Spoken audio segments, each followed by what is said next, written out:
the team didn't let him down.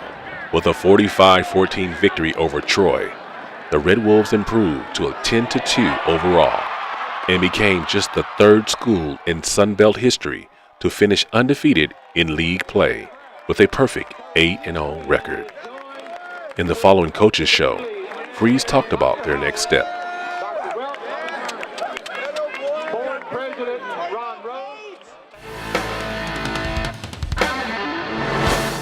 Welcome back as we close things out here on Red Wolves football with Coach Hugh Freeze. And Coach, the regular season's over. You finished 10-2.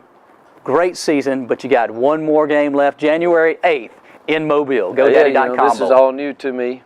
It's a long time between now and then, so we want to enjoy what we've done for a little while. Exams are next week, so we've got to finish strong with that.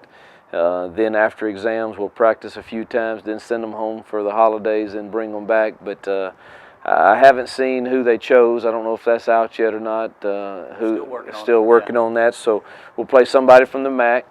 It really doesn't matter who we play at this point. You're playing in a bowl game, which is exciting for our fans and our program, and hopefully that's something we're doing year in, year out around here. And I know that our kids will be prepared and excited to go down and play. Yeah, the bowl committee says they will announce on Sunday, so we'll know very soon. They're probably leaning toward Northern Illinois at this point. They are the MAC champions, so it's going to be some Red Wolves against the Huskies down there most likely. The uniforms look exactly alike. And of course, we want to encourage everybody to come down to Mobile. You can get your tickets by calling 972-ASU-1 and join us down there in Mobile. How cool would it be to have a huge crowd from Arkansas State? I expect us to. I really do. I think our fans have been phenomenal. They've traveled well, and I expect that they'll show up in Mobile on the 8th.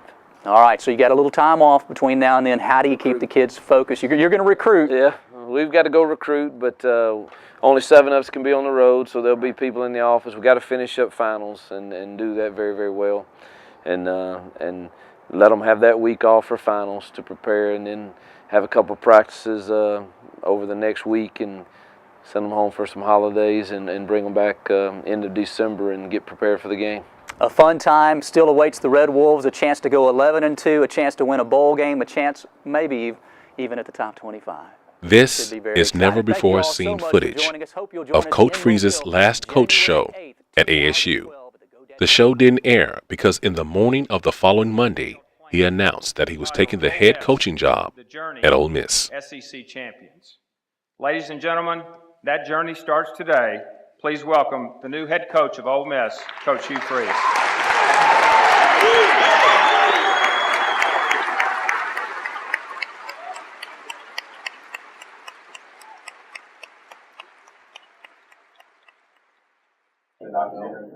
It was one where I guess guys were just kind of in shock to begin with. But change is a part of this profession. It happens all the time, and most of the time unexpectedly.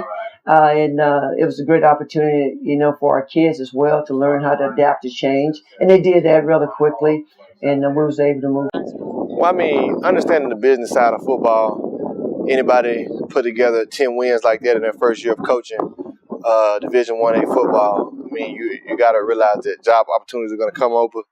And we heard that, the Ole Miss job was open.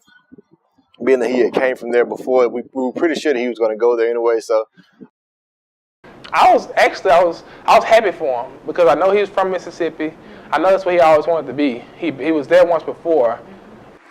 It's I can't tell you the thanks I have for the committee led by Archie and Mike is just phenomenal, and the time I spent with them, the love that they have for Ole Miss, and our chancellor is such a man of great integrity, and it's going to be a pleasure working for him. And to my family, I've taken them all around the nation.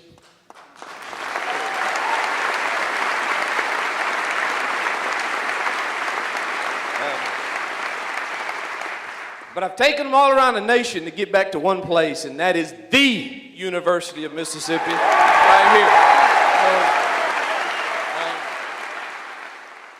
And family will be a huge thing to us because I understand the Ole Miss people and the love that you have for this university, the love you have for each other, the love you have for family here, and obviously I have that love. This is a destination place for me. It is not a stop along the path. It is where I want to live. It's where I want to be. It's where I want to retire. This is home to me. So, the opportunity to come home and coach at the highest level. It was still very difficult because the players in Jonesboro and the people in Jonesboro and at Arkansas State are some of the best people I've ever worked with and been around.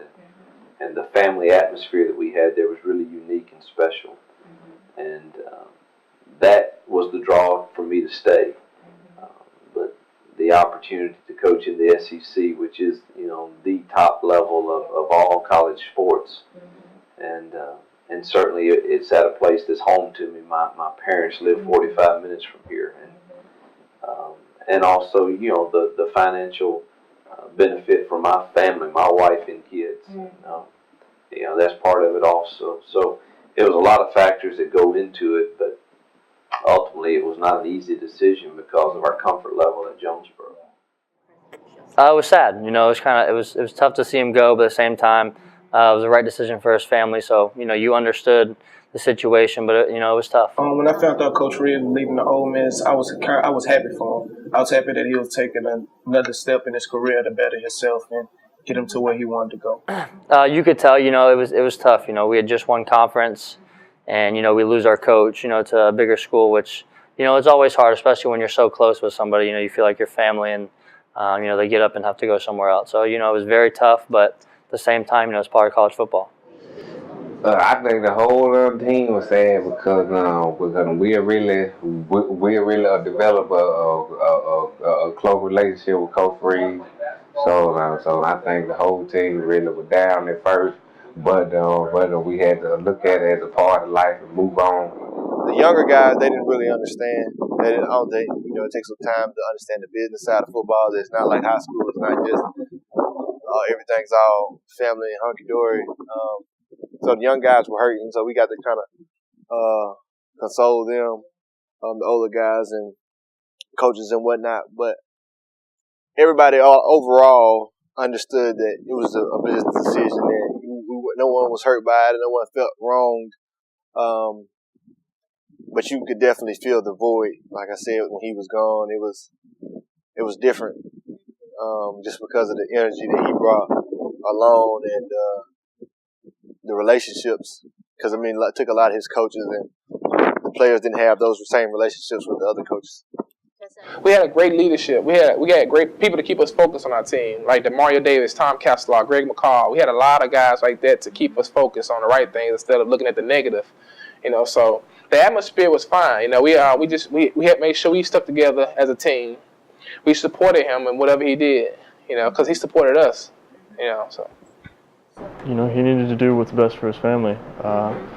At the end of the day, it's still a business, and he still has to provide for his family and provide for himself. And sometimes, that was his dream opportunity, and sometimes you have to go for that when it's available. I had no other choice but to be happy for him. I wish the best for him. I went and talked to him when he told me. I congratulated him. I thanked him for everything he did, for me. And but I was excited for him. It hurt to see him go because I didn't want him to leave. But then I understood why he was leaving and why he had to go. It was difficult. I owe a lot to Arkansas State and to the kids and families and friends there. They are wonderful, wonderful people that gave me an opportunity to do something that had never been done there before. And because of the great staff that we had and the kids choosing to buy in and the fans choosing to buy in, we did something very, very special that was one of the greatest rides of my life over the course of a year. Yeah, the regrets that you did feel are the fact that the Frankie Jacksons and Josh Jarbos and Demario Davises and Ryan Applins and Alan Muses, and you go on and on and on, Keyshawn Lee, all those guys, Terrence Triplett. Guys that I recruited there and had great relationship with. That's the regret you have, is the regret that you didn't get to coach those guys.